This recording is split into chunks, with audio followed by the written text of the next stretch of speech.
तुम्हें मो सहित जब कंप्रोमाइज करके चलो तुम किसी असुविधा हम ना। तुम 6 मास ट्रेनिंग कर आराम से सब कथा मु फुलफिल करदेवी। तुम रहा खाइबा सब कथा मुझे बुझी तुम किसी असुविधा हम ना। मो कथा मान तुम्हें ये रही मु व्यवस्था करदे घर भड़ा ठीक करदे। तुम्हें ये घर भड़ा नहीं रुह तुम्हें 3 दिन आउ जड़े 3 दिन रही सप्ताह 6 दिन जाक तुम आसब सबुदिन आसा दरकार नहीं। तुम्हें 3 दिन क्लास कर तुम घर सी 3 दिन आसी क्लास कर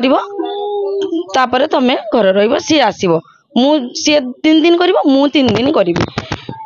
से कहला घर भड़ा तुम रोर सब खर्च तुम सब मु बुझीमी तुम किसी असुविधा हेनी। तुम डेली खरार जावासिया कर कला पड़ जाऊच मत से भल लगुनि। मु मिनती बर एमसीपी अच्छी बालेश्वर एमसीपी ये जनवरी 22 तारीख आम ट्रेनिंग आरंभ होता भद्रक आम 2टा एमसीपी थिलु संध्याराणीगिरी मिनती बर मु मिनती बर देह असुस्थ अच्छे से आसीना आम 2 जन एमसीपी 22 तारीख रु जनवरी 22 रु ट्रेनिंग आरंभ करूँ मसे एभला से मैंने र मटेरियल दौन आम जो र मटेरियल दाबी गलु से आमको ऑफिस के डाकिले ऑफिस के डाकिकी पचारे से कहले तुम्हें पाटितुंड कर ना आम र मटेरियल टाइम दिज्व तुम्हें मो कथा मान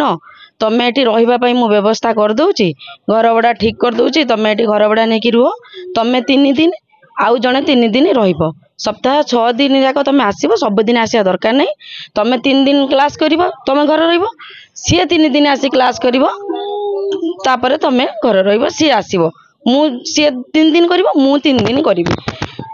से कहला घर भड़ा तुम रोर सब खर्च तुम सब मु बुझीमी तुम किसी असुविधा हेनी। तुम डेली खरार जावासिया कर कला पड़ जाऊच मत से भल लगुनि। आमर तो घर संसार अच्छी आम तो जावासिया कर आप कहीं व्यस्त होती ना तुमरी घर संसार कला तुमरी छुआ पिला अच्छी तुमरी स्वामी जाऊ स्वामी कथा मानिक चलुच आ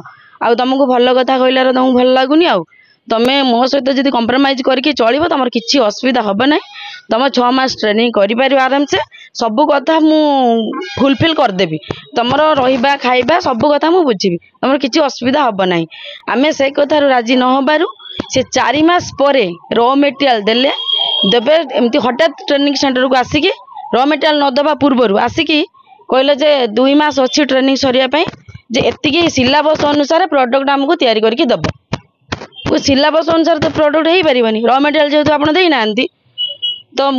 आमे जो कथा न शुणीलु से प्रत्येक मुहूर्त उत्तेजित होकर आम सहित कथबार्ता करते हठात आसिक सेंटर ये प्रोब्लेम कले कला मुझे कहली ना 2 मास भितर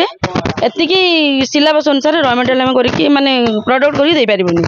कहीं दे पारे आंगुली उठे चेयर को फपाड़ी अभद्र मभद्र कहीकि जिते सत्य सार एचपीओ टाणिकी नहीं जाते हाथ से दौड़ी आसिकी आंगुली देखे कहे तुम्हें किए कथा कहीदे अभद्र सब कथा कह जान अभद्र सेमती उत्तेजित होठू पलि गले। कथबार्ता ठीक नाला कथबार्ता जेहेतु आम जानी आगु एभलिया जदि अभद्र जानी था आम ये ट्रेनिंग कर न था बालेश्वर भी आम ट्रेनिंग करूँ मंडल मंडल सार थे से आम प्रोब्लेम फेस एमती हो नाला आमर जेहेतु स्त्री लोक मान सम्मान से दे पार ना एडीएच हबार किसी अधिकार ना। एडीएच रो गोटे चेयर केते सम्मानित चेयर से समस्त को महिला मान माँ भौणी काम कर आम यही सुरक्षित मन करूनी आग को कौन ट्रेनिंग करवा चाहूँ तार माने दंड दि जाऊ उचित दंड नि जाऊ आम जमती कौन सी माँ भौणी मान को ये अभद्र व्यवहार न करूँ सी जमती शास्ति दि जाऊ सी